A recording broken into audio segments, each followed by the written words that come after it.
Hola, ¿qué tal? Bienvenidos sean todos y todas a una nueva emisión de Planeta Sapiens, este espacio de conversación digital, podcastera, por lo menos hasta nuevo aviso, en el que desde una invernal ciudad de Valdivia conversamos sobre películas, series, documentales y sobre todo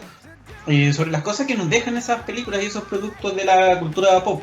Les saluda Camilo Lenebach y junto a mí se encuentra como siempre don Paulo Maureira. Paulo, ¿qué tal? ¿Cómo estás, Camilo? ¿Cómo están, gente? Esperando que estén todos bien en sus casas, abrigados, ojalá todos, al menos acá en Valdivia la cosa se está poniendo cada vez más helada, pese a que ya nos encontramos en un mes que se acerca a este querido mes de septiembre, pero aquí estamos en una nueva emisión del Planeta Sapiens.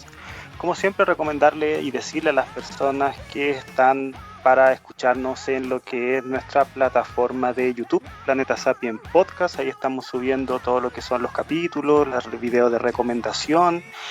También estamos con lo que es nuestra sección, nuestro espacio más nuevo, el cual es el Blogspot. Ahí estamos como planetadesapiens.blogspot.com. Estamos subiendo ahí pequeñas reflexiones y bueno, todo lo que tiene que ver también con los capítulos y encuentran todos los links también arriba. Y nuestra plataforma más inmediata, donde está ahí nuestro community manager, el cual es Camilo, subiendo fotos, conversaciones también, todo ahí para conversar sobre lo que estamos subiendo constantemente. Y en nuestra plataforma de Instagram nos encuentran como Planeta Sapiens, como todas las semanas subiendo los videos de recomendación. En esta semana estamos cargaditos para lo que es el cine de corte documental. Yo por mi parte subí el que debe ser uno de mis documentales, si bien más crudos, pero uno de los que siento que está mejor hecho, The Act of Killing del año 2012, el cual toma como punto de inicio para su temática lo que fue el golpe de Estado en Indonesia, uno de los más cruentos, uno de los genocidios más brutales que en algún momento haya tenido la historia de la humanidad, y sus consecuencias actuales visto desde la perspectiva de las personas que tiempo de décadas posterior a ello no han tenido ninguna clase de retribución, y de hecho el documental toma como punto de partida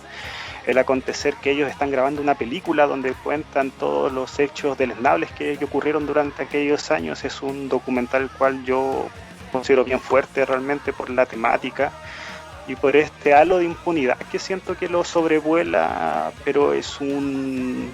examen que encuentro analítico sobre el tema del sadismo y la maldad. No es un documental para todos, en el sentido de que hay cosas que yo siento que igual nos pueden poner así como con la cabeza media turbulenta, más cuando se tratan de cosas que tienen que ver con los derechos humanos, pero como documental está muy bien hecho. Así que esa es mi recomendación. Ojalá ahí va a estar el video para que lo revisen, The Act of Killing. Y Camilo, ¿Dónde lo por su viste? parte, yo lo vi en YouTube, no, en su momento, de hecho yo lo bajé, porque estuvo en la terna para los Oscars del año 2012 y yo lo bajé. Tenía en ese tiempo estaba muy en boga lo que era. Había una página, me acuerdo, de documentales. Yo de ahí la bajé. Nunca he sido muy amigo del tema de los torrents, pero ahí estaba en la versión del Director's Cut, que duraba 2 horas y media. Pero si lo quieren revisar, está también en YouTube en una versión televisiva, creo, porque está desde un canal de televisión español, pero está perfecto, o sea, son 2 horas y te queda toda la idea manifiesta y es bastante, yo lo recomiendo mucho. Perfecto. Por mi parte, como bien iba a decir Pablo, el video que yo les dejé es de una serie de la National Geographic, que es documental y serie al mismo tiempo, pero es más, o sea, yo creo que depende de cada uno, es como bien 50 y 50. Se llama Mars, como Marte en inglés, y justamente habla y discute sobre las posibilidades y los requisitos, o más que los requisitos, los pasos que se debieran cumplir por parte de equipos exploradores a la hora de visitar y sobre todo terraformar el planeta rojo. La gracia que tiene es que la primera parte es como declaraciones de científicos, de exploradores, de astronautas, aparece Elon Musk, aparece Neil deGrasse Tyson y así un montón de otros nombres que no recuerdo tanto, que van discutiendo y diciendo, por ejemplo, uno de los primeros problemas que debiera resolver un posible equipo que trate de ir a Marte es cómo aterrizar. y el programa nos lleva a una recreación de este momento, a unos personajes que están inventados en un contexto particular que buscan llegar a Marte e ir aterrizando. Y presentan, viven, digamos, los problemas que podrían ocasionarse y tienen que irlos solucionando, etcétera. Entonces, la gracia que tiene el documental, la serie documental, insisto, nunca tan bien utilizado el término serie y documental, es que cada capítulo va haciéndose cargo un poco de uno de los problemas a medida que esta hipotética amartizaje, porque sería aterrizar en Marte, se cumple y van discutiendo dentro de las posibilidades de lo real o no, de cómo, qué impacto tendría, qué cosas deberían resolver en términos psicológicos, en términos emocionales, en términos biológicos, en algún punto la serie igual aborda cómo funcionaría esto desde lo económico, ¿cachai? Como el hecho de que ya un equipo de exploradores llega, se asienta, empieza a tomar muestras científicas, y cuando ya resuelven, digamos ellos, este primer problema, cómo se interactúa con personas con otros intereses netamente comerciales que también hagan lo mismo, ¿cachai? Entonces todo ese tipo de discusiones se van ejemplificando y es súper chora, súper entretenida la serie, para quien le interesa el tema del espacio, para quien le interesa saber cómo funcionaría la inminente exploración hacia Marte. Es un programa que recomiendo bastante, que recomendé en el video que está en el Instagram, pero que aprovecho de recordarlo acá. Está en Netflix, su primera temporada al menos está en Netflix. Tiene dos, la segunda se estrenó el año pasado, si no me equivoco. Y es bien chora, insisto, es bien suave, es bien fácil de digerir y tiene ambos elementos, la discusión teórica como la aplicación de la misma, con algunos componentes, medios como de drama también para que sea interesante la parte de ficción. Así que eso, Mars, de la National Geographic. Así que estamos bien cargaditos esta semana para lo que es el cine de corte documental, que ya había sido un subsector, una forma de abordar el cine que ya habíamos tomado en semanas anteriores, pero ahora, bueno, justo coincidió que los dos decidimos recomendar y aparte ver documentales también es un sano ejercicio, si no todo puede ser ficción. Exacto. Oye, Pablo, pero lo que sí es una ficción y que vale mucho la pena conversar y discutir es lo que vamos a hacer hoy día, que se trata de Fight Club o El Club de la Pelea, una película del año 99, de 1999, el último año de la década pasada, que es dirigida por David Fincher y que está basada en la novela del mismo nombre, en un libro de Chuck Palahniuk, perdón la pronunciación de nuevo, y que adapta una historia relativamente similar o muy parecida a la que vemos en la película, y que en el caso del film está protagonizado por Edward Norton, por Brad Pitt y por Helena Bonham Carter. Cada uno con un rol muy, muy específico, muy particular. Ellos tres son los que llevan la película. Hay más actores involucrados. Aparece Jared Leto en alguna parte más hacia el final. Aparece, yo me di cuenta, muy tirado hacia la última parte. No sé si tú has visto Mindhunter, la serie de Netflix. O si lo ubicas. O sea,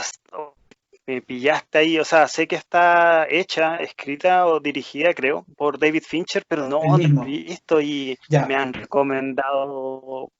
mucho, más encima porque trata el tema de los asesinos en serie. No sé si estaré muy, Está muy, ahí, muy perfecto. equivocado con esto, pero dicen que es una voladura de cabeza. Es buenísima porque, y aquí este va a ser un paréntesis un poquito largo, pero no tanto, cuenta la historia del grupo, de la pareja o del equipo en realidad de investigadores del FBI que desarrollan y crean como el libro o el estándar de los perfiles psicológicos de los asesinos seriales. Hasta antes de ese punto eran tipos napo, asesinos, ¿no? ¿Cachai? Más brígidos que el resto, pero no eran como una subcategoría dentro de lo que se estudiaba en el FBI. Y a partir de estos asesinos seriales de los que hablas tú, te muestran cómo este equipo empieza a analizar psicología, a entrevistarse con ellos, a sacar a crear perfiles, en definitiva. Y para eso van entrevistando, como te digo, a distintos casos con actores que están personificados de una forma brutalmente igual a la de sus contrapartes en la vida real. Tiene ciertos tintes de ficción, obviamente, pero está basado en el libro, de hecho, escrito por uno de los protagonistas de la serie, uno de los protagonistas reales, no de los actores. Y el punto de por qué la sacaba a colación es porque uno de los actores protagonistas ahí, Holt McCallany, que hace del agente Bill Tenk, que es el FBI viejo, se da además esta dinámica, un FBI joven y un FBI viejo, Es un actor que aparece en el Club de la Pelea que me di cuenta cuando la vi ayer de nuevo, que es uno de estos tipos, como de estos minions que tiene en algún punto Tyler, que, bueno, están haciendo las pegas en la casa, ¿cachai? Aparece como uno de los extras, digamos, del Club de la Pelea,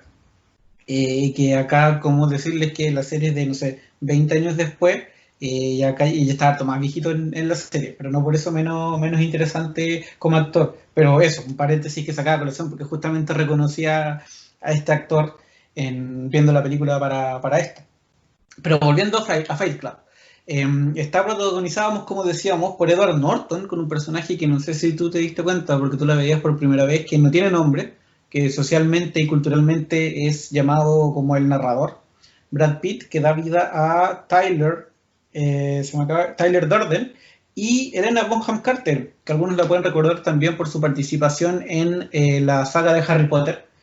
que da vida a Marla Singer. Y entre los tres en realidad llevan adelante una película que es súper, no sé si intensa es la palabra, pero interesante de seguir, que propone muchas ideas y que parte, y con la premisa te tiro la pelota a ti, contando la historia del narrador, del personaje de Edward Norton, que es un tipo que vende o trabaja en una empresa que hace como recuperación de automóviles, como algo como entre los seguros y los equipos mecánicos que se hacen cargo, y que se nos presenta en un punto en el que él lleva 6 meses sin poder dormir. Y en esos 6 meses sin poder dormir, en realidad ha experimentado Napo, como la vida de una forma distinta en el sentido de que él hace un relato bien descriptivo y bien certero, creo yo, de decir que nunca, ningún momento, por ejemplo, está completamente despierto ni completamente dormido, todo se siente lejano, todo se siente un poco borroso, que se parece a esa sensación que uno tiene cuando ha pasado de largo, yo por lo menos he pasado de largo un día completo, nunca he pasado de largo más de un día, pero con esa sola experiencia y como que tú te puedes relacionar un poco a la descripción que hace el personaje de Edward Norton. Eh, y dentro de eso también se nos presenta, se nos habla de él como un tipo que, o él nos habla de sí mismo, como un tipo que ha hecho todas las compras que necesitaba para que su casa sea perfecta, para que esté ok. Y ante eso comienza la película, ante la necesidad de él de dormir, de ir al médico y que el médico no lo ves, que le dice, no, tú necesitas algo más natural. Entre talla y en serio le dice que hay gente que le está pasando más mal en estos clubes de conversación de las iglesias en Estados Unidos. Ya le asiste a uno y ahí encuentra su cura para el insomnio, que es poder llorar. Llora, se libera frente a un tipo que sufre de haber tenido cáncer testicular y de que el tratamiento de hormonas en realidad le ha desarrollado pechos muy grandes. eh, y él se hace un poco adicto a estos clubes de autoayuda, de conversación, y empieza a volver al insomnio cuando aparece el personaje de Helena Bonham Carter, Marla. Marla es igual que él, una mina que se mete en todos los clubes solo para, no sé, para hacer algo, para estar en alguna parte, pero como una fraudulenta persona, él se siente no atacado, pero siente que su rol de fraudulento está siendo ocupado y sobre todo está siendo expuesto. Por lo tanto, empieza a sentirse estresado, no puede estar igual de bien. Y bueno, de ahí en realidad la película parte y toma rumbo. Me dejaste en evidencia con eso que no la había visto, pero efectivamente tú me propones esta película y bueno, yo tenía toda esta imaginario que está conformado por las recomendaciones que te hace la gente, cosas que también uno lee, o sea, uno está también un poco condicionado por lo que es el externo, pero yo tengo que estar agradecido porque pese a toda la influencia externa, yo esta película no la tenía spoileada y le encuentro que es súper spoileable, o sea, vamos a Sí. hablar posteriormente de ello, pero al menos las claves que te vuelven este relato mucho más interesante e intenso, yo al menos, pese a que se trata de una película, como bien dijiste, de final de década pasada, yo no tenía mayor idea sobre lo que era The Fight Club, el club de la pelea, antes de ver la película, más allá de que, claro, tenía la idea de las reglas del club, es algo ya que hasta traspasa el mundo de los memes, pero más allá de eso no sabía de qué iba la película y debo decir que me sorprendí gratamente, o sea, lo primero que te llama la atención en cuanto a la ves es esta disrupción con el tema del montaje, cómo la película está armada y tiene algo, tiene un ritmo súper intenso y desde el inicio, o sea, de hecho al principio de la película cuando te empiezan a mostrar los créditos y se ven que estas conexiones neuronales, hay una parte donde empieza con una música media clásica y está como ese típico sonido cuando uno saca, no sé, por la aguja del vinilo y se pone esta música de los Dust Brothers y es súper, ¿cómo decirlo? Este como tecno noventero, como que te Sí. sitúa también en la década donde ocurre la película y para entrar al film lo encontré tremendo. Lo otro no sabía que actuaba Meatloaf, que es un artista que yo conozco porque está inmiscuido en el tema del rock pesado, no tenía idea, esas son otras de las cosas que me sorprendió la película, pero volviendo a la misma, lo primero para que me llamó la atención es lo que le comentaba, el tema del montaje, la intensidad y el cómo está visualmente armada la película. Tú recién nombraste el tema de que el personaje él mismo, como el narrador, se define a sí mismo con lo que tiene. Y, por ejemplo, la escena cuando él está revisando estos catálogos y cuenta que, no sé, armé mi departamento con todo lo que veía. Y todas esas secuencias, el cómo está montado esas imágenes junto con la música, creo que hace, o sea, yo al menos como película, pese a que esto está hecho del año 99, no podría identificar que hay otros films conformados de la misma forma. O sea, yo cuando lo vi, y lo hablo como en su totalidad, con el tema del mensaje lo puedo vincular a, por ejemplo, Trainspotting, que creo que es algo que posteriormente vamos a retomar a nivel del mensaje total que tiene la película, pero ciñéndome al inicio y sobre todo a la parte visual, la película para mí es muy interesante y es algo muy nuevo. O sea, yo me pongo en la piel de las personas que vieron esto en el año 99 y es una locura porque creo que no tiene que ver con nada de lo que se venía haciendo durante esa época anterior a esto, no hay nada parecido. Exacto. De hecho, la película, una de las cosas que busqué después de verla era eso que hablabas tú, por el recibimiento, y sabes que fue bien contrariado. La película, de hecho, agarró vuelo como película de culto cuando ya sale en el formato de DVD y se le revisita y van pasando los años. Pero en su momento tuvo como críticas bien repartidas, sobre todo por la violencia. Se llamaba o se le consideraba en algún punto, no sé si la sucesora propiamente tal de La Naranja Mecánica, pero sí una película que provocaba o que incitaba al nivel de violencia parecido al que hacía la película de Kubrick. Y en términos de taquilla anduvo por ahí nomás, ¿cachai? Entonces, como te digo, no le fue tan bien, pero agarró vuelo con cosas como la que decías tú, por el boca a boca, por los memes hoy en los últimos años, y por sus referencias en otras, como en otras producciones, la idea que está presente en otras producciones. Yo, por ejemplo, llegué al Club de la Pelea, ya yo la había visto antes, pero tampoco es que la haya visto hace 10 años, yo la había visto hace unos 3 años atrás, a todo reventar, o 2 años atrás, y de ahí tal vez la vi de nuevo, creo que la había visto alguna vez cuando la pillé en la tele. ¿Y por qué llegué a ella? Por Mr. Robot. Mr. Robot es una serie de USA Network que yo debería confesar, o debo confesar que debe ser mi serie favorita, si es que, o sea, si es que no es mi serie favorita, está como ahí arriba pegando en el palo, como es el palo de pinilla, es una wea así, ¿cachai? Porque por muchas cosas que no voy a hablar en este minuto, pero dentro de las cosas que tiene Mr. Robot, y con esto puedo estar cagándole un poco la película a alguien, es que tiene muchas ideas del Club de la Pelea. ¿Ya? Y yo viendo videos, análisis de Mr. Robot y cosas así, en algunos de esos he visto cómo o sea, le hacen referencia directamente al Club de la Pelea como influencia. Entonces ante eso dije, puta, esta serie me encanta, ¿por qué no ver una de las influencias que tiene? Y así es como llegó al Club de la Pelea. Sabía algunas cosas, como decías tú. Bueno, el que está escuchando esto yo creo que la vio, así que no hay mayor problema en decir que el gran spoiler y el gran detalle que yo quería que Pablo se evite en realidad, porque cuando le dije, de pronto me iluminé y le dije, Pablo, ¿por qué no hablamos del Club de la Pelea? Me dijo, ya, ok, como no lo he visto, así que va bien y la weá, bien. Y le dije, ya, pero no busques nada de ella, weón. Como mírala, pero antes de verla, no escribáis Club de la Pelea o Fight Club en internet porque nada, pues te vaya a matar la magia. Y la magia que cuál es, porque en realidad el personaje de Brad Pitt, Tyler Durden, no es nada más ni nada menos que, podríamos decir en términos psicológicos, el ello del narrador, es su otra personalidad que surge y empieza a aparecer a partir de estos trastornos del sueño y de un trastorno del sueño que va de la mano con una sensación de vida súper frustrada, ¿cachai? Una decepción que no sé si está provocada por el estilo de vida, pero sí que a partir del estilo de vida que cumple con todas las reglas que le solicitaban, sigue sintiéndose vacío o sin significado.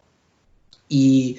en ese sentido, perdón, y quito de la palabra, en ese sentido, el personaje de Brad Pitt, Tyler, es justamente eso, es ese complemento, es todo lo que el narrador no es y le gustaría ser, pues, un buen guapo, un buen que le vaya bien con las minas, un buen puta valiente, ¿cachai? De armas tomar y todo. Sobre todo siento que repasando ya, ciñéndonos de hecho al personaje como tal, a Tyler Durden, el casting que tiene Brad Pitt con la simbiosis que logra es perfecto. O sea, estamos hablando que el narrador Edward Norton es una persona que ha cumplido con todos los requisitos sociales para sentirse una persona plena. O sea, tiene un buen trabajo de oficina, es una persona que, pese a que no lo dice, se nota que tiene un acaudalado sueldo. Podríamos decir que es como este ser humano que uno cree de 30 años que ya se realizó, o sea, lo logró. Tiene trabajo, tiene un lugar donde descansar, está emplazado en un condominio, pero lo que pasa es que en su mente todo este ser conformado por lo que tiene a nivel material no tiene ninguna clase de repercusión para él a nivel emocional. Entonces, claro, nosotros esto no lo sabemos cuando vemos la película por primera vez, pero el personaje de Tyler Durden son todas sus complejos, todas el cómo él se visualizara si fuese una persona, como tú dices, un tipo valiente, un tipo que tiene labia, un tipo carismático, que es su total opuesto. Y yo creo que, vuelvo al tema de la simbiosis que tiene Brad Pitt, es que constantemente el personaje está lidiando con lo que son los medios, la cultura de medios, dígase televisión, dígase publicidad.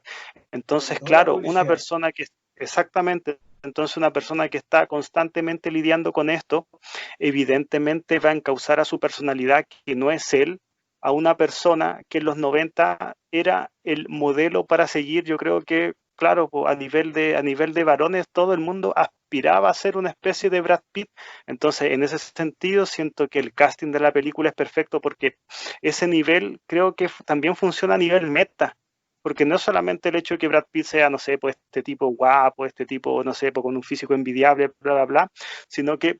situándonos también en las personas que estaban viviendo esa época, estaban ceñidos también a ese impacto por parte de los medios, pero en la realidad probablemente Brad Pitt o la persona, no el personaje, sino Brad Pitt como tal, hubiese sido ese ser alcanzable como una fantasía, pero la película te lo muestra de forma gráfica y es para aplaudir realmente que hayan mantenido, de hecho, que tenga esa parte de la trama tenga verosimilitud, tanto en el film como también en la vida real. Eso es algo que me quedó rondando cuando vi la película y siento que el personaje le cabe perfecto a este actor. Y bueno, el personaje también es uno de los, no solamente es interesante en el sentido de la trama, sino que todos los hechos donde se ven envueltos son, diría yo, que hasta graciosos, porque no puede ser posible que alguien sea tan, como, tan bacán, por decirlo de alguna manera más coloquial. Sí, de hecho, una de las cosas que leí era que Fincher trató de poner ese tinte un poco más humorístico a la película, porque el libro en ese sentido era mucho más denso. Y las primeras intenciones de la película eran hacerla más parecida, pero obviamente entre los screenings y las conversaciones empezaron a descartar esa opción. No sé si tú te fijaste, yo, claro, uno cuando recién la empieza, como, o sea, cuando la ve por primera vez, como que cachai algunas cosas, pero después de que sabes, como el gran detalle, insisto, yo no me acuerdo si es que sabía o no el tema de que Tyler era la otra personalidad del narrador. Pero cuando la ves sabiendo eso, insisto, no sé si tú te fijaste, hay algunos guiños y hay algunos detalles en la película que son que este montaje que hablabas tú, que lo hacen aún más genial, creo yo, en términos de narración y de dirección. Me explico, al principio hay hasta 5 ocasiones, porque esta vez las conté, en que nosotros vemos unos pequeños flashes en la pantalla, que cuando tú ya viste la película sabes que en realidad esas pequeñas imágenes son de Tyler, pero antes de que aparezca por primera vez, no sé si las notaste. Sabes que cuando yo la vi, pensé que la versión que estaba viendo o estaba hueviada porque, bueno, yo igual soy medio corto de vista, pero yo sentía que era como un flash, Mm, pero no entendía, y es un flash tan mínimo sí, y que claro, y no es un no, flash como para poner en contexto, no es como una luz, sino que es como una imagen que aparece y desaparece al tiro. no alcanzas a visualizar qué es eso que aparece, o sea, ves que algo sale, po, pero claro, imagínate en esos tiempos, ya, ves la película en el cine, no están acá, por ejemplo, claro, uno puede poner la pausa en el streaming, pero ya la gente que la vio en su momento en VHS era mucho más complicado hacer esta clase de interrupciones, y claro, también estaba mucho más presente que en aquellos años uno se sentaba a ver una película y no tenía nada en sus manos con lo cual te pudieses distraer. Actualmente está mucho más aceptado que la gente cuando ve ficciones tenga, no sé, el celular a la mano o esté pendiente de, no sé, pues de el WhatsApp, el Instagram, el Twitter, pero en esos años debe haber sido una sensación mucho más inmersiva. Pero como tú dices, esas apariciones que tienen, yo, claro, las noté, pero no tenía idea de nada. Pero Claro. están, o sea, en el relato como tal, están súper bien armadas porque además eso después tiene una connotación real en la película. Exacto. No sé si después pudiste hacer la relación con que esos eran como flashes de Tyler o no. Después, claro, Y, claro, claro que y claro, pues, o sea, tiene sentido porque después te explican que este tipo trabajaba en el cine como de proyector, entonces metía mensajes subliminales como imágenes porno o personas gritando en las películas infantiles, entonces hace sentido. Pero la aparición de Tyler no son como en momentos súper gratuitos. Porque yo de hecho los anoté, la primera es cuando está contando en la oficina que todo se siente lejano, está contando eso, que lleva 6 meses sin dormir. Después aparece en una segunda vez en el hospital cuando el doctor lo manda a este grupo de personas con cáncer testicular. Le aparece una tercera vez en el grupo de cáncer testicular. Y la cuarta que aparece como en modo flash es cuando tiene una conversación con Marla luego de que aparece ella en los grupos y le dice que se repartan los días y todo el cuento y ella se va. Como en todas esas situaciones de estrés, se le empieza como a flashar y a aparecer. Y el momento en que esa toma es súper buena, que es cuando por la pega tiene que empezar a viajar en todos lados y te hacen un montaje en el que de repente está durmiendo, de repente despierta en el avión, despierta de noche, despierta de día, no sabe como una hora más, una hora menos entre el jet lag, el sol, que despiertas en un avión, todo empieza a acomodar lo mismo, todos los días son iguales, con suerte reconoces las cosas por la comida, ¿cachai? O por la ropa. Eh, Entre medio de todo eso, en un aeropuerto se muestra una escena en la que el narrador va bajando en una escalera eléctrica y Tyler va subiendo. Y tú, claro, porque sabes que Brad Pitt reconoce que es importante esa escena, pero de lo contrario no. Y es la primera vez que se materializa de forma continua, digamos, no en algo tan breve, y después despierta y se lo encuentra en el asiento de al lado y tienen el mismo, ¿cómo se llama? El mismo maletín y todo. Y lo que dice el narrador dentro de sus monólogos antes de tener la primera conversación con Tyler es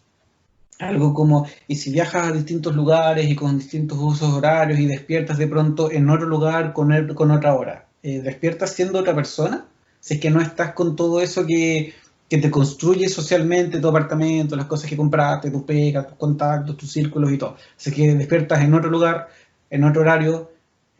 con una desorientación total como la que está sufriendo el narrador. ¿Eres otro individuo? Y esa pregunta, bueno, se materializa en que aparezca por primera vez Tyler.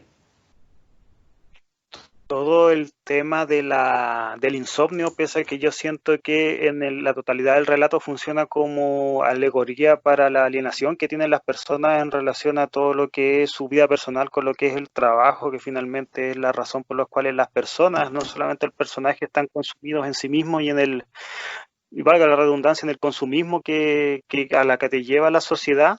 es que está súper bien armado para lo que es el relato, o más bien lo que tiene que ver con el mensaje de la película, y además el insomnio como parte del guión, siento que le funciona perfecto para que nosotros establezcamos cuáles son las ocasiones cuando el narrador está haciendo cuando está en la piel, valga también la aclaración, en la piel de Tyler, porque claro, él en un momento le dice a la persona al doctor al cual le pregunta si es que en algún momento él se puede morir de insomnio, él dice: yo despierto en lugares y no tengo idea cómo llegué, y siento que ese pequeñísimo, pero pequeñísima línea del diálogo finalmente te termina de hacer calzar todas las piezas, sobre todo cuando vemos que el personaje de, cuando el personaje de Tyler vemos que recorre tremendas distancias para armar lo que viene posteriormente en la película, pero claro, esa idea del insomnio siento que funciona tanto para darle una profundidad al personaje y darle también profundidad en la sociedad en la que está inserta, como también para que nosotros mismos podamos rellenar como esas partes que a priori podrían parecer que son, pucha, simplemente una idea que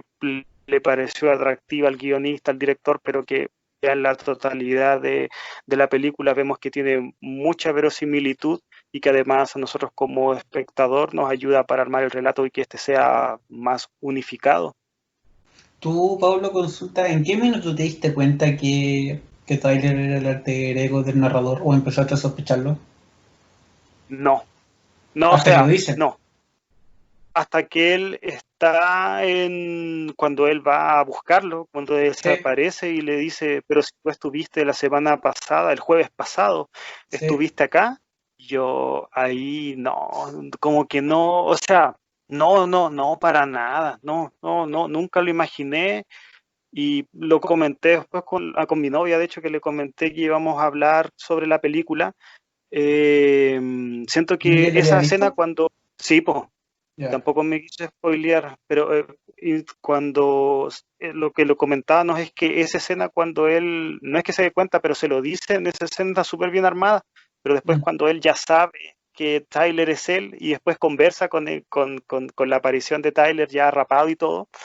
no la sentí tan buena en esa escena, como que ya como que En el se hotel. sobreexplicó algo que ya estaba, Claro. claro, exactamente, la escena del hotel, pero no lo vi venir, no lo vi venir.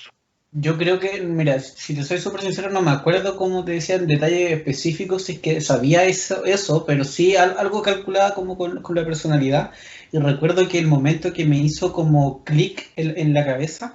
lo tengo súper claro, es cuando una de las primeras veces en que vemos a Marla y Tyler tirando en la pieza, o bueno, no los vemos, pero se escuchan de una forma demasiado elocuente, y baja Marla, le dice algo al narrador, el narrador nada, pues la putea, se enoja, ella actúa como, weón, ¿cuál es tu problema? Y todo el show, y se va, y claro, después de que tú sabes eso, entiendes las reacciones de ella, pero antes de saberlo, dicen, tienen esa conversación, y Tyler en algún punto le dice al narrador que no le hable de ella, no le diga, no le hables de nosotros, ¿cachai? No me nombres, no nada. Eh, y él no entiende por qué, tú dices, ya, no sé, con Tyler todo es un poco raro, entonces como que no te lo cuestionáis tanto. Pero hay algunas secuencias que son súper gráficas, que son súper buenas, muy teatrales, que uno sale de la habitación y entra el otro, ¿cachai? Y cuando ella se va, Tyler, no sé, pues se mueve hacia la pieza X, o cuando ella entra a la habitación, Tyler sale.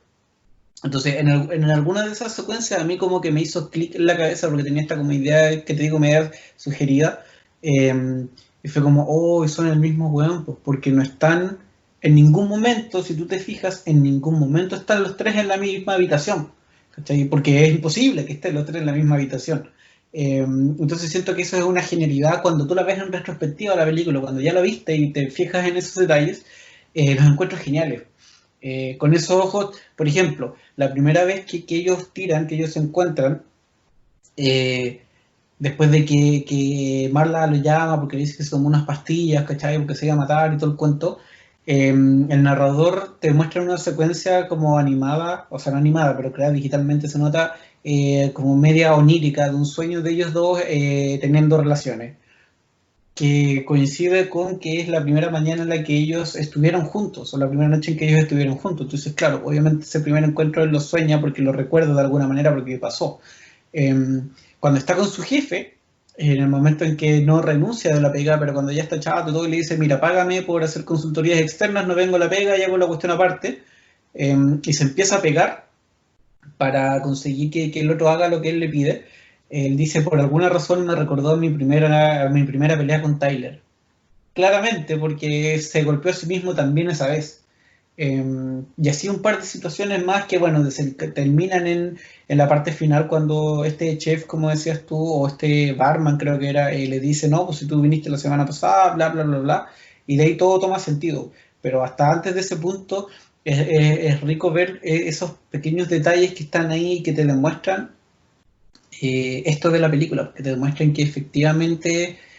siempre fue así, no es una cosa que te la tiraron como una carta bajo la manga al final. Y eso creo que le entrega mucho valor y mucho eso, como narrativamente hablando, me agrada demasiado.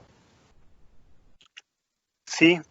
de hecho, bueno, quería, menos mal que lo mencionaste, creo que al principio lo nombramos de forma muy a la pasada. Se contar a la gente cuáles son nuestras impresiones sobre el personaje de Marla Singer. Yo siento que, o sea, entiendo por qué está el personaje, pero siento que su presencia está para exactamente lo que dices tú, para demostrarnos cuál es esta dualidad, sobre todo a nivel sexual, y cuál es la frustración que tiene el personaje, que tiene que crear un alter ego también con el cual él tiende o hace realmente lo que es la visualizarse a él como un hombre totalmente resuelto en este sentido para que él tenga algún tipo de acercamiento con un personaje de corte femenino. Y esto es algo que a mí me llamó mucho la atención del primer acto de la película, cuando vemos que el narrador está pensando cómo le voy a decir esto a Marla, que ella es una turista, ella no es una persona que está enferma, ella está simplemente apareciendo y está irrumpiendo en algo que es mío. Y él, cuando después vemos que está en las charlas de cáncer, él lo agarra de la mano, le dice todo esto, y Marla dice, sí, yo te vi practicar todo esto. Y es algo que, claro, pues, tú en ese momento tampoco sabes situar cuáles son el momento donde está y dónde él cree que está. Yo siento que esa parte también te ayuda ya con la totalidad de la película terminada, también te ayuda para darte cuenta que no todo aquello que el personaje pensó que estaba sucediendo, al menos en un lugar contextual determinado, estaba sucediendo realmente. Siento que esa línea ayuda mucho también para entender cuáles son las condicionantes del personaje del narrador, sobre todo en los lugares donde él se sitúa, puesto que, claro, posteriormente vemos que él está haciendo viajes y realmente no sabe en qué lugar y dónde estuvo, puesto que él no estaba pensando con la mente totalmente puesta en lo que es el personaje que nosotros diferenciamos de Tyler Durden, pero como parte de la película siento que está perfecto para demostrarte la dualidad.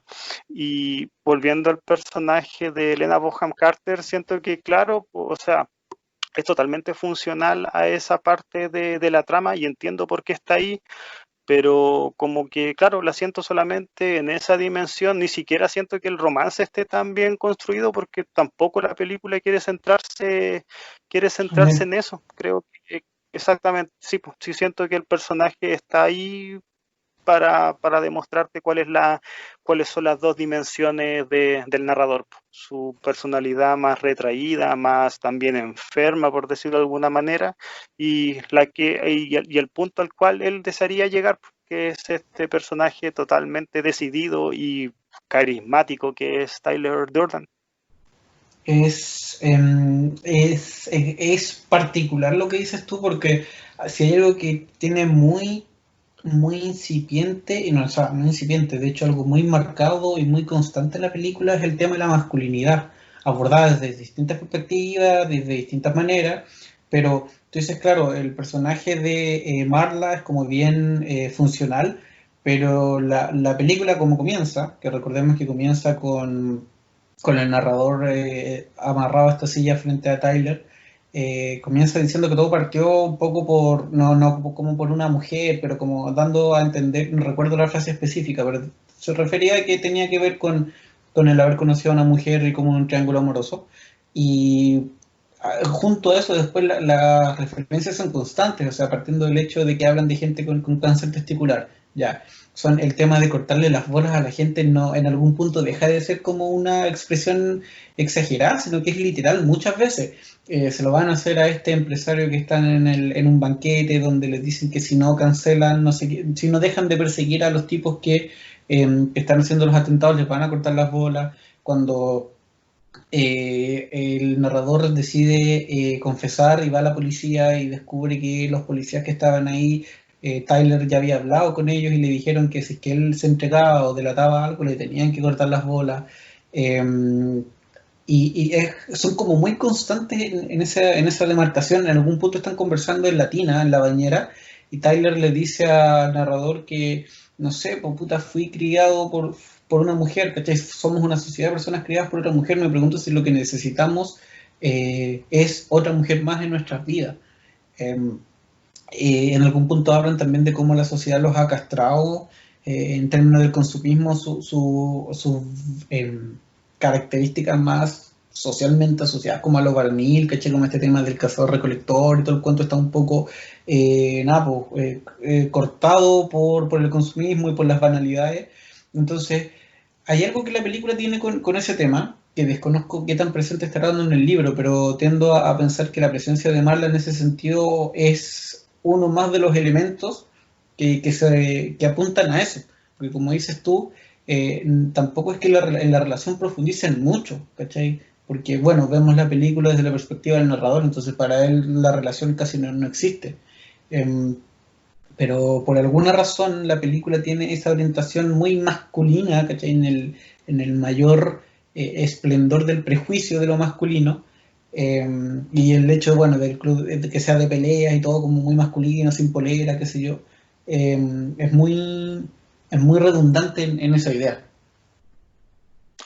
Sobre todo porque una vez que nosotros ya nos adentramos en cuál es esta relación entre, podríamos decir, de amistad, entre comillas, que tiene el narrador con Tyler Durden, nosotros conocemos cuáles son los preceptos, no sé si filosóficos o tal vez sí, pero no podría decir cuál es como la teoría epistemológica a la cual se sitúa, pero el personaje de Tyler Durden habla sobre que la autorrealización no es más que masturbación, que la única forma que nosotros tenemos para sentirnos y sentir en el sentir amplio de la palabra es la autodestrucción. Por eso la idea de este club donde la gente tiene que pelear, donde también es algo, como tú decías, muy masculino y sobre todo sincrético, cobra total relevancia. ¿Y por qué? Porque vemos que o sea, parte de una pelea que la gente ve afuera de un bar, pero esto se vuelve algo colectivo y ya no es solamente ya no es solamente el tema de pelear, sino cuál es el trasfondo de separarse de lo material y bajar hacia lo mundano. O sea, que no hay nada más primitivo y tampoco no hay nada más que te haga sentir no sé si hombre es la palabra, porque ya sería situarnos en algo tal vez demasiado arcaico, pero no hay nada más vívido que sentir dolor. O sea, de hecho nosotros lo vemos que le hacen prácticamente un rito de pasaje, él mismo, de hecho se lo hace, que es cuando le ponen este ácido en la mano y vemos que prácticamente es una forma con la cual él tiene que pasar para sentir y transformarse en un miembro de este clan y vemos que todas las personas lo hacen, entonces claro, hay una conceptualización muy prístina de lo que es el dolor como tal y podemos establecer que no hay otra forma más de estas personas de constituirse y también de situarse en esta sociedad que lo redujo a nada más que sentir. Y este sentir está íntimamente ligado con el tema del dolor. Y siento que la película toma importante, o sea, tiene una real relevancia para lo que se está contando, sobre todo porque las escenas que vemos de pelea, si bien no es lo más importante de la película, sí siento que es lo que trasciende a nivel visual y la película o sea, sabe situar la cámara para demostrártelas y al menos, y ya centrándonos en lo que es el impacto que tienen las masas, efectivamente la película atrajo a mucha gente por las escenas de combate que se veían y que aparte están súper bien, las coreografías están súper bien realizadas y no solamente las que tienen que ver con enfrentamientos de una persona con otra. Personalmente siento que las secuencias cuando vemos al narrador golpeándose a sí misma, o sea, aparte de ser divertidas, o sea, se ven súper reales. Sí, de hecho, bueno, eso mismo es parte de lo que le generó la mayor crítica negativa de la película, de que está como invitando a que surja esto, obviamente, ¿cachai? Como el efecto rebaño hizo que muchas personas crearan clubes de la pelea, clandestino y todo el show. Pero justamente por eso, porque el apartado visual de la violencia está súper bien logrado. Y como decías tú, quiero aprovechar de irnos para ese lado. Eso es el que inició como un ejercicio de relajación, si es que quieres, como un ejercicio de catarsis, terminó en un intento de revolución, o no un intento, sino que una revolución en sí misma, porque en teoría la película termina con el objetivo relativamente logrado. Y ahí es donde la película lleva a la crítica o al ejercicio de la crítica máxima que hace, que es la crítica de la que ya habíamos hablado, al consumismo, al sistema como la idea propiamente tal del sistema, pues esta cosa que nos tiene en una rueda constante, que, que hace que, por ejemplo, el narrador, como decía en una clásica frase del Club de la Pelea, las cosas te terminen poseyendo a ti, las cosas que tú posees te terminan poseyendo a ti, porque finalmente no las tienes porque quieres, sino que las tienes porque las necesitas, y eso hace que sea tan literal y tan gráfico el viaje que se pega el narrador, que él dice en algún punto llevaba un mes viviendo fuera de mi departamento y yo ni siquiera extrañaba la tele, ¿cachai? Y es algo que pasa, es que uno lo vive cuando tú haces el ejercicio de dejar de ver noticias o de desconectarte de las redes sociales, te das cuenta que no era nada tan terrible, pero cuando estás ahí adentro, está ahí nada, pues arriba de esa ola constante que nunca para, que nunca es definitiva. Él le dice cuando van a tomar, cuando hace explotar su departamento sin saber que hizo explotar su departamento, sin recordarlo, mejor dicho. Le dice, ¿te ha sentido eso que justo compraste el mueble, ¿cachai? Que te faltaba y con eso solucionaste el problema del mueble, que si pensabas que ya estabas listo y todo el cuento. Su subconsciente terminó haciendo estallar todo porque no le era suficiente. Eh, y eso es porque justamente, y la principal crítica de la película, la que es la más evidente en realidad, está en esa cultura de la generación criada de la televisión también. Si en algún punto lo dice Tyler, somos los hijos del medio de la historia, ¿cachai? Como el hijo del medio es el weón, puta, perdón por los hijos del medio que estén por ahí, pero es como que no es ni siquiera, no es el primero que tuvo que experimentar todo, ni es el último que recibe ya como el cariño, las cosas más regaloneadas, sino que el del medio es como, meh, ¿cachai? Entonces, él se plantea de esa manera, pues como la generación que fue criada por la tele, finalizando los 90, insisto, en ese sentido la contextual es súper clave, porque el apogeo de la televisión se da en Estados Unidos, por lo menos en toda esa época previa de la que estas personas son todos como treintañeros, entre 30 y 40 años, lo que quiere decir que su infancia fue en los 70, 80, 60, no sé, en que la televisión hizo mucho la pega, ¿cachai? Entonces finalmente están creados, o fueron criados para pensarse como, justo como dices tú, como este modelo ideal de Brad Pitt de forma literal y metafórica. Eh, y la principal crítica que la película hace a la sociedad es esa, pues, en términos sociales y en términos temáticos, en lo que se enfoca en eso, no sé si en el anarquismo propiamente tal, pero sí en el caos, en la idea del caos como romper todo, cuando vemos que ellos, no sé, pues, se dedican a tirar pelotas de golf, a jugar golf para romper cosas, a salir a romper antenas de televisión, cuando Tyler empieza a darles tareas como de iniciar peleas, como nada, pues ir rompiendo el sistema, pues ir rompiendo las cadenas, las cosas que hacía de mear las comidas donde trabajaba, de ponerle estas cosas a las películas, ¿cachai? Estas cosas porno a las cintas, que al final del día sabemos que eran el mismo narrador, que cuesta uno imaginárselo con la actitud de Tyler, que ante el insomnio terminó buscando otras pegas solo por hacer otra cosa, ¿cachai? Se terminó transformando en otra persona. Pero más allá de eso, y con eso te doy la palabra, perdón, el sustento de la crítica de la película, que tiene su reflejo en la violencia y en y en la doble personalidad está en eso, porque Tyler y el narrador son el yin yang de la sociedad consumista. Por una parte está el hijo ideal de ella, y por otra está el tipo que se aburrió de la misma y que busca romperla literalmente a toda costa. El hincapié que hace la película en torno a la sociedad de consumo y no solamente entendiendo consumo como, claro, el subsector del tema de los muebles, que es realmente importante a nivel de la película, es también con el tema de los medios, que si bien es algo que ya hemos conversado, el personaje de Tyler lo deja totalmente manifiesto. O sea, él de hecho dice en uno de sus exordios que tiene con la gente que conforma el club de la pelea, cuando dice se nos prometió ser estrellas de rock, estrellas de cine y nada de esto se cumplió. O sea, la promesa, la premisa con la cual crece la gente, y no solamente la gente de la película, sino que también, y tiene que ver con la orientación que tiene el público al cual va dirigido esta, es que hay una premisa, hay una forma de entender el crecimiento y que no fue cumplida. O sea, basándonos en los preceptos que tiene este personaje, podemos establecer que hay no una sociedad, pero es una generación que creció recibiendo toda esta influencia externa, y finalmente cuando se tuvieron que resolver en la vida, lo hicieron, consiguieron, estudiaron, trabajaron, pero se vieron en la misma situación desfavorable, o no sé si desfavorable, pero no alcanzaron ese estatus al cual los personajes estaban prometidos a llegar.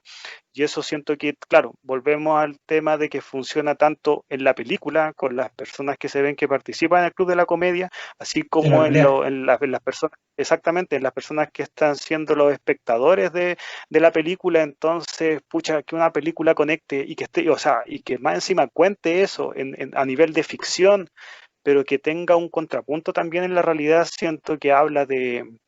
una película que por algo trasciende. O sea, por algo cada cierto tiempo o cada vez realmente que se habla sobre películas relevantes de la década de los 90, siempre aparecen las mismas y siempre el Club de la Pelea está arriba, y yo por eso igual me tengo que pegar con una piedra en el pecho por no haber sido spoileado, porque si no, toda la sensación de descubrimiento que hace la película en sí misma lo hubiese perdido, y tal vez no lo hubiese disfrutado tanto como la disfruté. Es como, no sé, ese nivel de discurso que siento que funciona tanto dentro de la película como fuera. Insisto, la sitúa al mismo nivel que a nivel de argumento con lo que fue Trainspotting, que siento que también Mm. tiene una, tiene como una ligación también a nivel, sobre todo, de los diálogos más expositivos. Pues en Trainspotting era esta clásica de elige una vida, elige el empleo, una carrera, no quiero nada de eso. Y en el Club de la Pelea es el renunciar, es renunciar a a todo lo que tenga que ver con consumir en pro de llegar a un nivel más alto, a una realización que no tenga que ver, de hecho, con lo que compras, con lo que tienes, sino que sea el sentirte a ti como una persona diferente a los demás. Siento que ese nivel de individualización, que aunque en un momento de la película es cierto que lo pierde, cuando ya se establecen como esta secta media fascistoide, pero como a nivel de discurso siento que está súper bien planteado. Sí, en ese sentido es bien consistente la película, como te digo, eh, porque es evolutiva todo el tema. A mí me pasa, por ejemplo, que al final lo siento, no sé si de sobre es la palabra, pero como que no bueno, puede ser tal vez por una cosa netamente visual, que los efectos especiales de los rascacielos como mandándose abajo no me convencen totalmente, pero más allá de ese elemento, lo siento como extraño, siento que es muy extra, como muy off, muy, no sé, el que se materializara de esa manera, porque hasta antes de ese punto lo que uno recibía, encontraba en la película era más que nada discurso, como decías tú. No digo que con eso todo debiera ser discurso y nada de acto, pero el fuerte de la película, digamos, no está en la ejecución del discurso, sino que en la crítica y en el ejercicio de la discusión misma, ¿cachai? Eh, y claro, va avanzando, como dices tú, cuando ya el grupo cuando termina Tyler transformando al grupo del proyecto Mayhem en básicamente lo mismo que critica de afuera, ¿cachai? En tipos que son marionetas, en tipos que hacen lo que este tipo les dice, los despersonalizan, en algún punto dicen en el proyecto Mayhem nadie tiene nombre, ¿cachai? Entonces, no sé, claro, hay una inconsistencia ahí que se explica desde otra arista, digamos, desde la idea de que la naturaleza misma tiende hacia la homogeneidad, como que hay algo que se diferencia, que se irrumpe, pero para que pueda seguir avanzando y evolucionando tiene que haber como un patrón que se establece, que en este caso es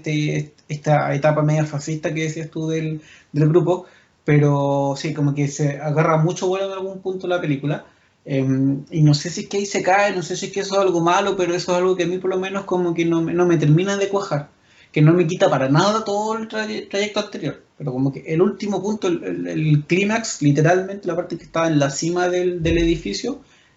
como que no sé si me complica, pero como que no me la termino de tragar. Lo que pasa es que yo siento que la película, o sea, con lo mostrado en los dos primeros actos, es la dualidad y el cómo se entienden los personajes del narrador con Tyler. Y una vez que ya se resoluciona y se devela cuál es el gran secreto, cuál es el gran plot que tiene la película, siento que se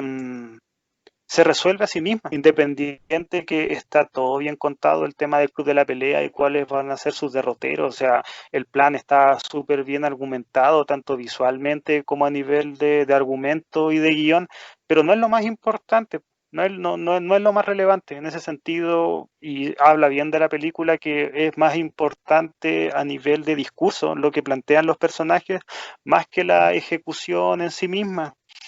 A mí, sí, también insisto, no me desmerece en absoluto la película, siento que está súper bien construida, pero claro, ese cambio de prioridades que tiene la película una vez que ya se sabe que ambos personajes responden a la misma persona, le hace perder un poco de fuerza y claro, después, por ejemplo, toma más relevancia ese incipiente romance, incipiente lo digo porque hasta ese momento no habían compartido escena como tal juntos, que es el narrador con Marla, y tienen algunas escenas mucho más cercanas y claro, como no te lo contaron de forma tan presente durante los dos primeros actos, como que uno como espectador tampoco le toma el peso. O sea, de hecho, siento que un poco cuando le dice que la quiere cuidar y la quiere, está como un poco, no sé, no me termina de cuajar, pero me sumo a tus palabras, no me desmerecen absolutamente nada la película, porque las primeras capas del discurso, sobre todo en esta individualización que tienen las personas con respecto a su forma de entender a su forma de entender el consumo, siento que es lo que prevalece y lo que la película mejor sabe contar, sobre todo al inicio. Sí, bueno, después uno ya que sabe cómo se resoluciona todo, tiende a buscar las pistas del pasado de la película y efectivamente están, y un poco tal vez como pasa cuando uno ya vio, por ejemplo, Sexto Sentido, cuando ya uno sabe que el personaje de Bruce Willis está muerto y todo, la película te calza como un guante. Y eso yo lo que yo siento que es lo que más trasciende, lo que más trasciende a nivel de cómo está hecha, no solamente por el tema de que es deliciosa a nivel visual, sí, es muy entretenida además, sino que todo está súper bien argumentado, ambas capas.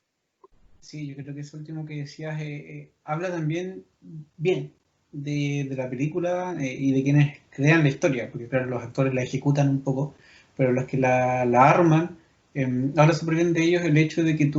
recuerdo que lo conversamos en alguna ocasión sobre otra película, pero no recuerdo en este momento a partir de cuál, pero el que tú cuando la veas por segunda vez no pierdas un poco la gracia de, ya sé que en realidad Tyler es el narrador, entonces se me pierde toda la gracia de la película, sino que por el contrario, al verla una segunda vez, sabiendo eso, ganas más porque ganas el fijarte en los detalles previos que te daban esas indicaciones, ¿cachai? Que uno por no saber, nomás por desconocimiento, no tenías cómo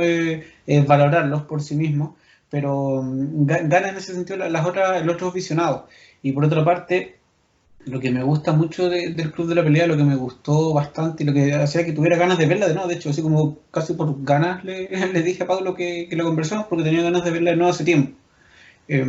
La gracia que tiene es que es una muy buena película, ¿cachai?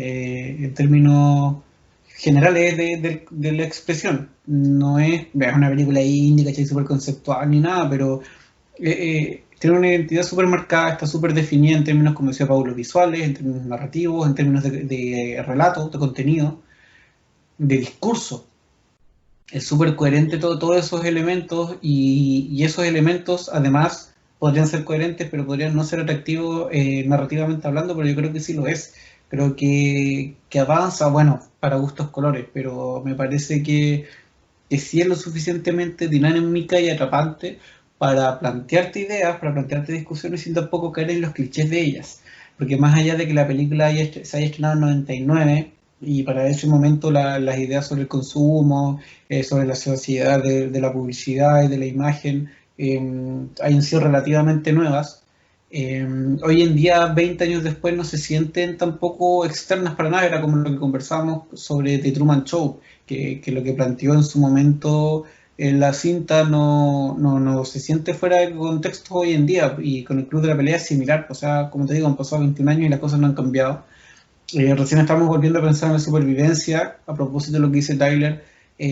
producto de una pandemia. Pues si no es por la pandemia, no. Y hasta por ahí nomás yo diría que estamos pensando en la supervivencia como más seriamente. Entonces, a propósito que sé que esta colación por Tyler plantea de qué nos sirve saber que tal persona se separó de tal o que tal deportista ocupaba esta marca en el sentido de cazador-recolector. ¿De qué nos sirve? De sobrevivencia. Para nada, ¿cachai? Y para mí, por lo menos, la pandemia lo que ha sacado a colación es eso, como el desestabilizar el sistema, la civilización, en la esencia de la idea, porque, no sé, pues durante estos días, por ejemplo, que ha vuelto el fútbol europeo, yo lo he visto, pero uno tampoco lo ve con los mismos ojos. O cuando en el 13 han estado repitiendo los partidos de la selección durante las Copas América, y claro, tú lo veís y lo pasaste bien y recordáis todo ese momento, y puta, no sé, pues las finales contra Argentina eran todo, pero ahora que te das cuenta que lleváis, no sé, 4 meses trabajando desde la casa, yo que soy profe haciendo clases desde la casa, o, o que no hay fútbol, que son puras banalidades, ¿cachai? Te doy cuenta que son eso, que son puras banalidades y que en realidad es parte de la mentira, que a mí me gusta hablar como esta mentira que nosotros, que todos aceptábamos, que todos creemos, pero que en lo esencial deja de ser relevante, o sea, no deja de serlo, nunca lo fue, ¿cachai? Es parte como de los elementos que van sosteniendo esta mentira que llamamos construcción social, pero que, como bien dice Tyler, no nos sirven para nada, ¿cachai? Y la pandemia un poco, digamos, podría probar el punto de Tyler Durden, a pesar de que ni siquiera por eso como sociedad estemos apuntando a un cambio, sino que a buscar restabilizarnos, tal vez sin tener en consideración esto, porque lo importante y lo primero es vivir, sobrevivir, y de ahí en adelante debiéramos como interactuar o vivir, valga la redundancia, las 1000 veces que he dicho esa palabra, teniendo en consideración eso, que estando más cerca de la Tierra que tan cerca de la tele. Sobre todo yo creo que tu reflexión cobra importancia porque si bien hemos dicho la película es del 99, pero en vez de alejarnos de esta sociedad de consumo la hemos ahondado, o sea, nombras el espectáculo del fútbol, pero podría ser cualquier otro tipo de negocio grande que genere y que haga mover masas, y no solamente masas, sino que con la masa se trae el dinero. Entonces, por eso la película, pese a que le está hablando a una generación en particular, que es la generación X, nosotros que somos los nacidos en los 90 criados en el alero del cambio de milenio, las cosas no han cambiado nada. Como tú bien dijiste, se está manteniendo no solamente la idea acá de que se tienen que cambiar cosas, sino que se quiere restablecer el status quo. Y el status quo de lo que se habla de la película es que todo se manifiesta a través no de lo que haces, sino de lo que tienes. Y lo que pasa actualmente en nuestra sociedad es exactamente lo mismo. Entonces el relato por eso se nos hace tan verosímil, y por eso siento que, pese a que siento que tampoco es que uno ande pregonando la idea de que se tienen que armar milicias civiles que tengan de tinte terrorista, sí te hace sentido, o tal vez sí puedes llegar a entender el por qué se formen, y también empatizas con lo que se está narrando, o tal vez no lo encuentras tan mala idea. A mí me pasa eso, que claro, siento que, claro, no poner bombas en oficinas bursátiles creo que va a acabar el problema, pero sí siento que si va a haber personas que estén dispuestas a eso, es que la situación tampoco es que te dé muchas puertas para salir de ella que no tengan que ver con poner una bomba, que es algo incidentalmente malo. Por eso siento que la película trasciende y por eso también entiendo que tanta gente la tenga en sus rankings personales y tanta gente también reivindique esta clase de discursos. O sea, pese a que tal vez no mucha gente esté dispuesta a entregar su misma individualización por pertenecer a un grupo donde te saques la cresta con otras personas, sí creo que hay una idea latente en mucha parte de la población que es dejar de hacernos parte de este espectáculo, de este consumismo absurdo y abrazar otro tipo de formas de constituirse a uno como persona. O sea, todos caemos en eso y tal vez en estos días de pandemia, en estos meses realmente se ha caído en aquello de comprar cosas que no necesitamos, pero tal vez para llenar algo dentro de nosotros lo hacemos y es que claro, la cultura del comprar, la cultura del consumismo, de abastecernos de espectáculo y de luces y de todo está tan presente en nosotros que vaya que es complicado dejarla de lado, pero vuelvo al tema del argumento, la película, pucha, te funcionó en el año 99 y estamos en el 2020 y el relato está tan presente porque el relato es solamente uno, que es el capitalismo, este modelo depredativo que nos tiene a nosotros sumergidos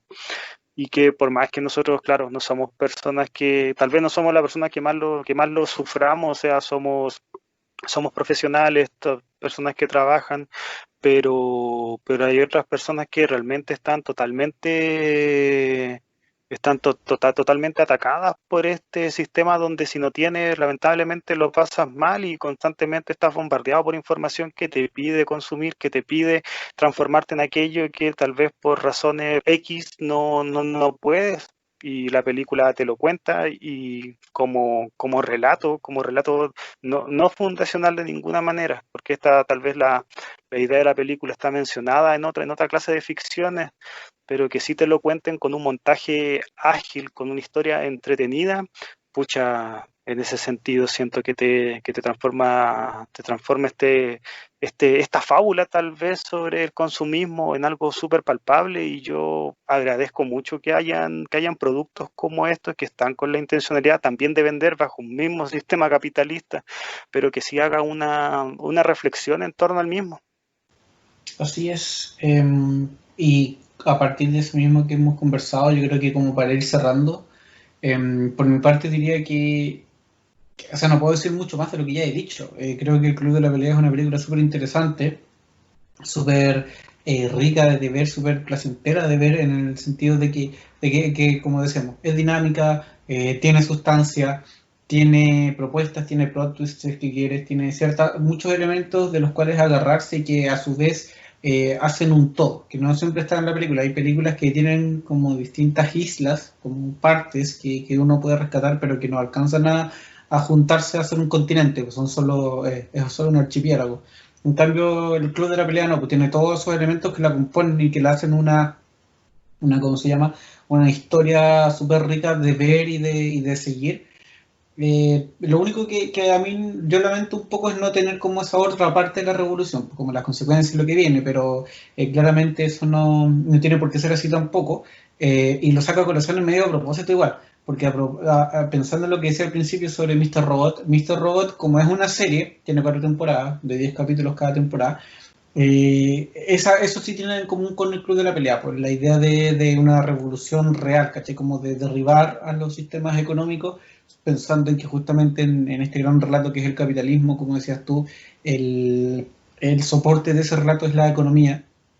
Al derribarla, Mr. Robot, la gracia que tiene es que sí te muestra las consecuencias, te muestra cómo la sociedad sigue o no sigue después de eso. Entonces la invitación en ese sentido igual es a verla como para los que se hayan quedado con ese gusto de cómo es lo que habría seguido, a pesar de que el Club de la Pelea tiene una continuación en formato cómic. Se llama el Fight Club 2 y está Fight Club 3. Yo ayer, después de haber visto la película, leí el primer número del 2. No te diría así que es muy bueno, si es que te soy sincero, por lo menos ese primer número. Tiene cosas, parte como con la premisa de cómo sigue el narrador luego de todo de este brote psicótico que tuvo durante la película. El cómic, eso sí, es secuela directa del libro, no de la película. No es tan interesante, habría que ver cómo avanza. Son 10 números el capítulo 2 del Club de la Pelea. Pero más allá de ese último detalle que te digo, que hacia el final de la película como que se encarrila en la idea ejecutiva, en la idea concreta de la revolución, del romper el sistema. Más allá de que ahí se le van los tarros por ese lado y no, al final no tenemos mucho de eso tampoco, creo que es una cinta que vale la pena totalmente ver. Que yo pensé que se me iba a hacer más pesada, entre comillas, de seguir porque son 2 horas y media, pero nada, se te pasa volando y lo disfrutáis caleta. Así que nada, pues a verla, una película que cumple en la forma y en el fondo, que siempre te da para conversar y que cada cierto tiempo es bueno repasar. Qué interesante el tema de la continuación. Yo al menos no tenía idea, pero tal vez no sé qué tan atractivo se me haga ver una continuación, entendiendo que el personaje, tal vez esto no se cumple en la continuación, pero lo digo tal vez como una premisa que yo tengo mentalmente, es que el relato perdería un poco de su gracia sin el personaje Tyler Durden, y nosotros al final de la película vemos como el narrador se desprende totalmente de él, y no solamente porque lo elimina metafóricamente, sino porque él se entiende a sí mismo como Tyler. De hecho, actúa no de la forma más evidente como él, pero sí se hace parte del discurso que tiene el personaje como tal, y eso es algo que la película te lo deja durante sus últimos 5 minutos, tal vez menos, pero vemos cómo el narrador ya se autoacepta, por decirlo de alguna manera, como esta personalidad dual que él creó para referirse a los actos que a él le gustaría realizar si es que fuese otra persona moldeada por la sociedad de consumo. Insisto, tal vez no sé qué tan interesante se me haga una continuación que no tenga a Tyler Durden, quien siento que, claro, no es el protagonista principal de la película, pero sí es el alma de la misma. Mis palabras finales Perdón, sobre la perdón, película. perdón, antes de que vayas a tus palabras finales de la película, solo decir, medio spoiler, medio no, que Tyler no está completamente ausente en el cómic.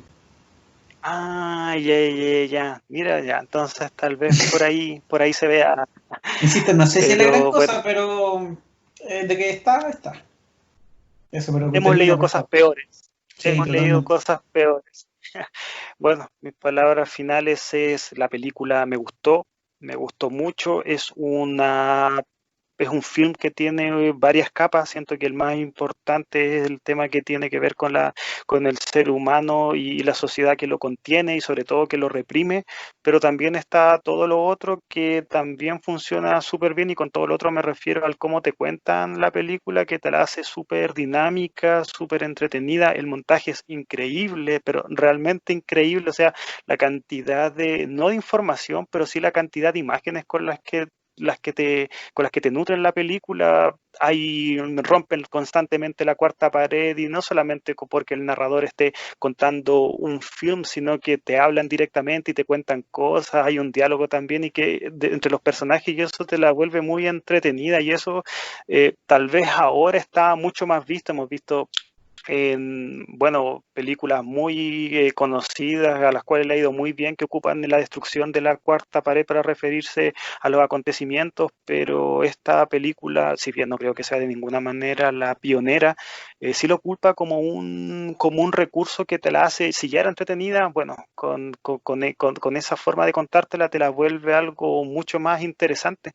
Siento que eso es lo que finalmente trasciende a esta película, que tiene un mensaje potente, y a la par de ese mensaje potente tiene una forma muy personal de contarte la misma, y en ese sentido no es azaroso que David Fincher sea un director de videoclip, porque hay muchas escenas que prácticamente parecen sacadas del mismo, y la mayoría de las personas tienen que entender que el estilo videoclipero es algo negativo, pero en este caso es totalmente lo opuesto. Es una forma súper válida y al mismo tiempo súper rica de contarte algo que también es interesante a nivel de palabras. Me parece, como dices tú, que esa es una forma bastante buena de cerrar la conversación del día de hoy en torno a una película que nunca me voy a cansar de decir, véanla, por favor, porque vale muchísimo la pena. Pablo, ¿dónde podemos conversar con la gente a través de las redes? la última que hemos subido, que me refiero al Blogspot, planetadesapiens.blogspot. Insisto, están todo ahí lo que tenga que ver con lo que tenemos ya online. Como siempre, también recordarle el YouTube, Planeta Sapien Podcast, y nuestra plataforma donde creo que estamos más presentes, que es el Instagram, Planeta Sapiens. Así que eso, pues chiquillos, revísenla porque toda la semana estamos subiendo material. Así es, chiquillos. Muchas gracias por estar ahí. Muchas gracias por escucharnos durante esta hora y tanto ya de programa. Y nos estaremos no viendo, sino que escuchando y escribiendo para una próxima ocasión. Que estén bien. Chao, chao.